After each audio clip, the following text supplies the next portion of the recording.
ये केवल श्रावण के महीने में किया जाता है, इसके सिवा कहीं कोई महीने में नहीं कर सकते आप इसको। और नहीं तो बाद में कहोगे कि हमको हर महीने तो उस महीने में कर, केवल श्रावण की दशमी, चाहे उजाले की कर लो चाहे अंधेरी की कर लो, एक ही बार करना है।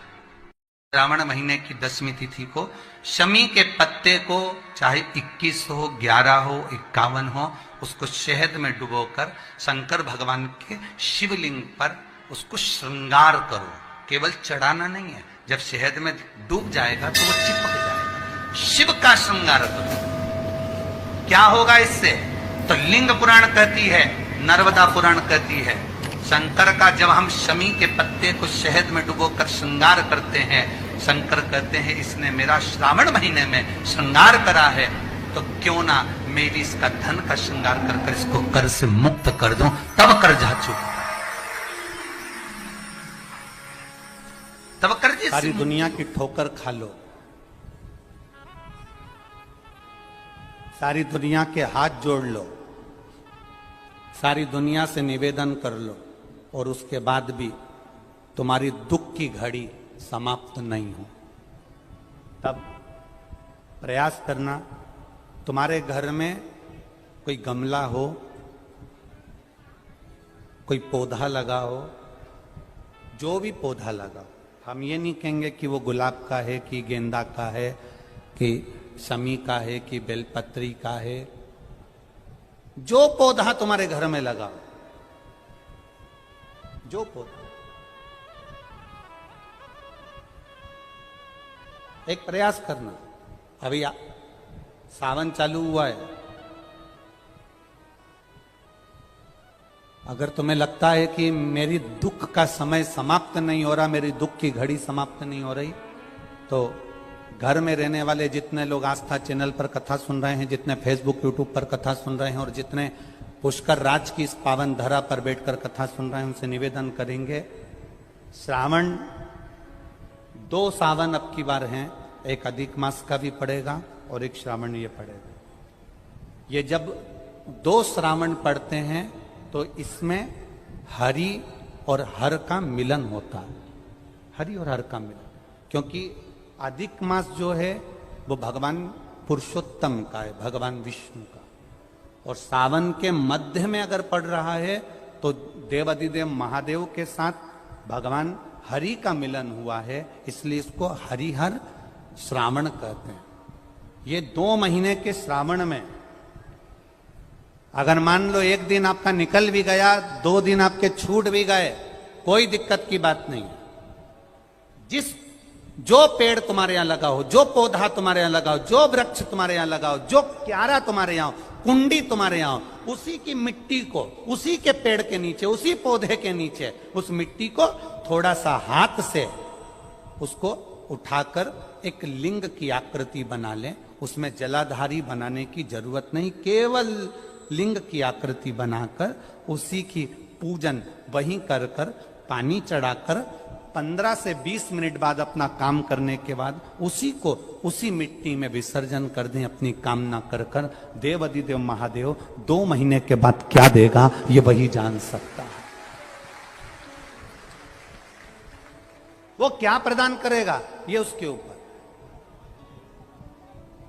देख लिया हमने, बहुत प्रयास कर कर देख लिया, सारी दुनिया का हमने प्रयोग कर कर देख लिया। इनसे भी पूछा, उन्होंने कहा वाशरूम इधर बना दो, वास्तु शास्त्री ने कहा ये बना दो, ज्योतिषाचार्य ने कहा ये बना दो, उन्होंने कहा ये बना दो, उन्होंने कहा वो बना दो। हमने दुनिया का काम कर कर देख लिया, हाथों की अंगूठियां बदल कर देख ली, नग आभूषण बदल कर देख लिए, सोने की दिशा बदल कर देख ली, सीढ़ियों की दिशा बदल कर देख ली। अब जब सारी दिशा बदल कर देख ली, सारा काम कर कर देख लिया, उसके बाद भी अगर हमारी ग्रह दशा नहीं सुधरे, हमने सबके शमी के वृक्ष के नीचे, बेलपत्री के वृक्ष के नीचे अगर भूल से भी बच्चा, बूढ़ा, कोई व्यक्ति एक पार्थिव शिवलिंग का निर्माण कर लेता है, भूलवश भी उस पे जल समर्पित कर देता है, भूलवश भी उसके भाव से पुष्प या शमी पत्र या बेलपत्र भी चढ़ा देता है, तो वो इस संसार में कहीं ना कहीं सुख भोगता ही है, उसके जीवन में दुख नहीं है।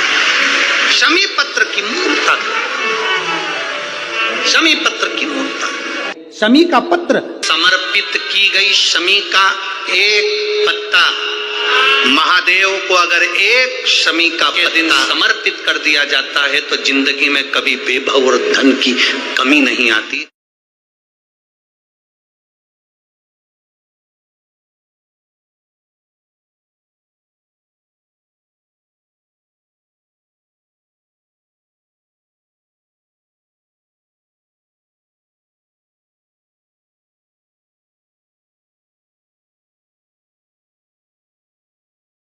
शमी के पेड़ के नीचे हम क्या कर कर जाएं कि हमारी कामना सिद्ध हो जाए, या बेलपत्री के पेड़ के नीचे हम क्या कर कर जाएं कि हमारी कामना सिद्ध हो जाए। तो शिव महापुराण में और गणेश पुराण के अंदर एक बहुत सुंदर प्रसंग, गणेश पुराण में जैसे दुर्गा का प्रसंग कहा गया, तो गणेश पुराण में शमी के पत्ते का वर्णन करा गया। तो उसमें स्पष्ट कहा गणेश पुराण में कि यदि एक लोटा पानी, एक कलश जल, उसमें चंदन घोलकर अक्षत के 5 दाने और पीपल के 2 पत्ते उसमें डालकर शमी के पेड़ के ऊपर उस जल को समर्पित कर कर आप अपनी कामना बोलकर जिस कार्य के लिए जाते हैं वो कार्य मात्र 3 दिन में सफल हो जाता है। मात्र 3 दिन लगते हैं। भारत में वर्णन आता है और महाभारत के अंतर्गत जब पांडवों को वानप्रस्थ दिया गया तब पांडवों ने भगवान से पूछा कि हम हमारे शस्त्र को, हमारे औजारों को, हमारे अस्त्र शस्त्र को कहाँ रखें। तब भगवान कृष्ण ने शमी का पेड़ बता दिया। शमी के वृक्ष के नीचे पांडवों ने अपने अस्त्र शस्त्र उस शमी के पेड़ के नीचे गाड़ दिए।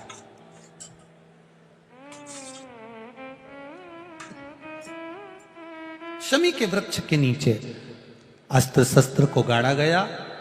जब वानप्रस्थ पूरा हो गया, पांडव वापिस आए, शमी के पेड़ के नीचे खोदा गया और खोदने के बाद अस्त्र शस्त्र निकाले गए और अस्त्र शस्त्र निकालकर, अस्त्र शस्त्र निकालने के बाद पुनः भगवान कृष्ण ने पांडवों को दिए। पांडवों ने उन अस्त्र शस्त्र की पूजन शमी के वृक्ष के नीचे करी तो भगवान कृष्ण ने कह दिया, आज आपने पूजन करी है, शमी का जो दिन होगा लोग अपने घरों में शस्त्र की पूजन करेंगे, शमी के पत्ती का स्मरण करेंगे, उसके घर में कभी संपदा की कमी नहीं होगी और वीरता का आनंद होगा। वो शमी पत्र थी शमी। और धौम्य ऋषि के पुत्र थे मंदार। मंदार आंकड़ा पुष्प, शमी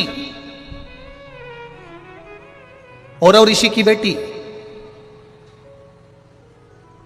जब बड़ी होती चली गई तो वो औरव ऋषि की बेटी शमी ने जीवन में कुछ किया ना किया,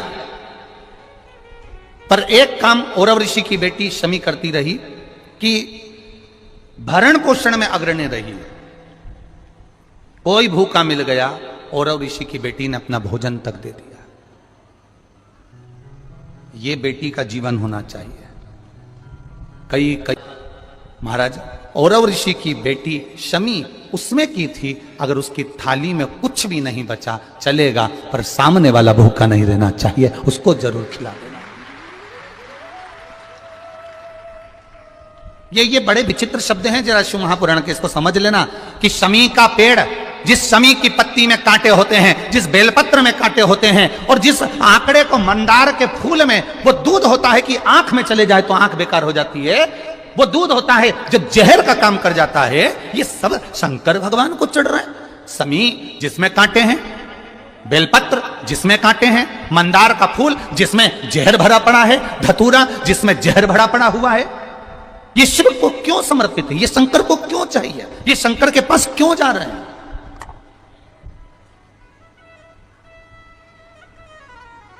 क्यों? उसका एक कारण है, सत्य बोलने वाला हमेशा बुरा होता है, हमेशा बुरा होता है। और वो सत्य बोलने वाला व्यक्ति। शमी कांटों में रमी हुई है, लदी हुई है, पर भाव शुद्ध है उसका, भाव गड़बड़ नहीं हुआ उसका। उस शिव मंदिर में जाकर मात्र शिवलिंग का स्पर्श कर लेना। आप में से कितने लोग हैं जो शंकर जी के मंदिर में जाकर चंदन की 3 उंगलियां शिवलिंग पर घुमाते हो ना शिवलिंग पर 3 उंगली? तो ये 3 उंगली घुमाने का फल क्या है?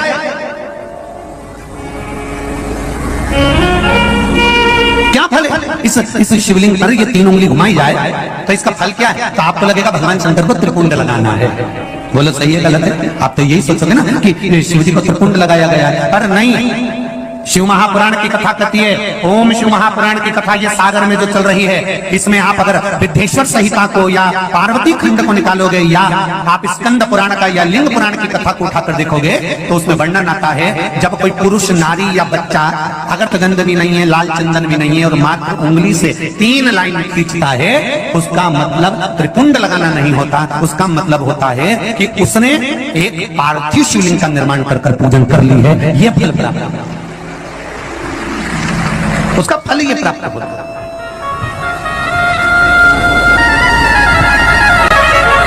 अब आप तो अभी तक सोचते थे कि हमने तो चंदन लगा के, हम तो भगवान को चंदन की लाइन खींची, हम भगवान को त्रिपुंड बनाकर आए। त्रिपुंड नहीं, भगवान शंकर को आपने त्रिपुंड लगाया वो अपनी जगह पर है, पर भगवान शंकर को जो आपने 3 लाइन खींची है, हाथ का जो स्पर्श कर घुमाया है, इससे पार्थिव शिवलिंग के निर्माण का फल प्राप्त हो जाता है।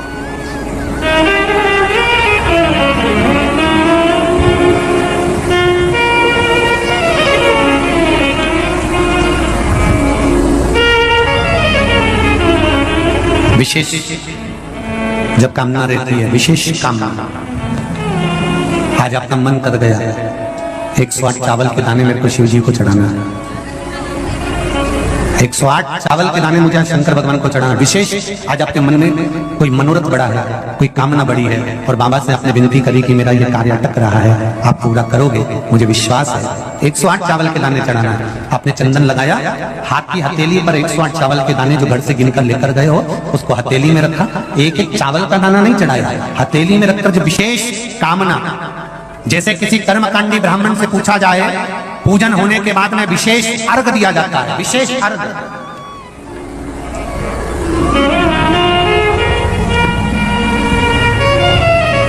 उसी तरह विशेष कामना के लिए हो जाता है।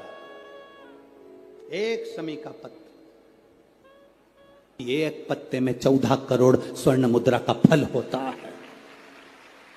एक शमी के पत्र में आज के बच्चे जो प्रश्न करेंगे उसका उत्तर देने के लिए तुम्हें तैयार रहना पड़ेगा। उस उत्तर को तुम्हें देना पड़ेगा कि ये शमी का पत्र विजयदशमी पर क्यों लेन देन किया जाता है, शमी का पत्र क्यों शिव के मंदिर में जाता है, शमी के पत्र की मूलता क्यों होती है, इसको समझाना। एक शमी पत्र में वो फल है।